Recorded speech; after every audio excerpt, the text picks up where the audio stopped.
Toujours sur ces chapitres de points d'information, le ministre de Mines a informé les conseils de mesures prises pour contrer l'exportation illégale des minerais du Nord Kivu et du Sud Kivu par le Rwanda et ses supplétifs du M23.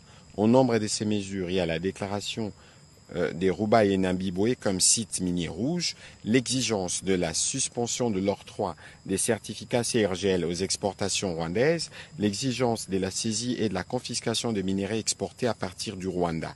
Ces actions entreprises visaient les objectifs suivants. 1. Forcer la CRGL à agir conformément à ses propres normes par un audit de toute la chaîne d'approvisionnement du Rwanda qui devra remonter à la source depuis situé en République démocratique du Congo. 2. Obtenir la suspension de l'octroi des certificats d'origine aux exportations en minerais du Rwanda en attendant les conclusions de l'audit. 3. Obliger le Rwanda à ouvrir sa chaîne d'approvisionnement à une surveillance internationale indépendante. 4. Mettre les importateurs finaux au niveau mondial dans l'incapacité juridique de s'approvisionner à partir du Rwanda.